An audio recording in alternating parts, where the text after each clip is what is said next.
Так, по многочисленным просьбам моих подружек делаю краш-тест своего нового девайса. Только что помыла с ним пол. Так, поехали. Это у нас мука. Поехали дальше. Сахар.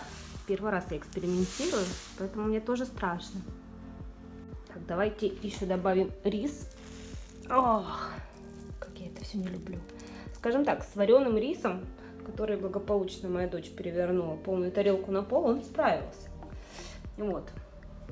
Вот такая у нас дорожка. Сейчас будем экспериментировать. Чистую водичку налили. Оставим. Здесь контейнер пуст, он будет заполняться грязной водой. И здесь контейнер сменный, чистый, пустой. Поехали.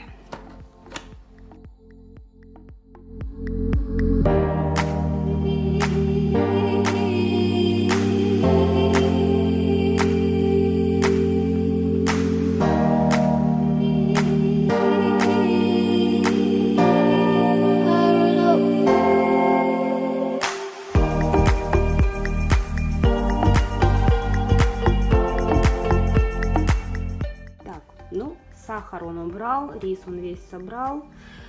Вот здесь остались остатки муки. Но это связано с тем, что дом у нас очень старый и плитка лежит совсем неровно.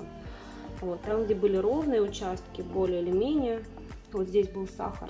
Здесь он все собрал. Ничего не липкое. Теперь мы смотрим на воду. Да, здесь такая серенькая вода. Вот, смотрим сюда.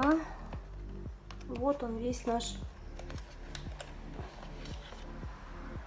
мусор сухой, отсортировался. Замел его сюда, после этого помыл пол. Продолжаем эксперимент. Йогурт. Фу. А давайте еще соевый соус. Ну и так, чтобы наверняка его протестить. Как же без кетчупа? Жизнь бы такого не сделала, если бы не этот пылесос. Да? Ну, давайте будем проверять.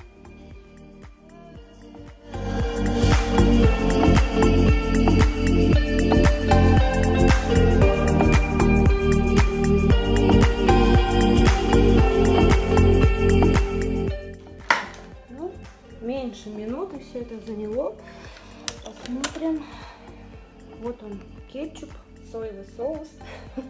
Вся эта гадость в этом контейнере, который я сейчас буду выливать.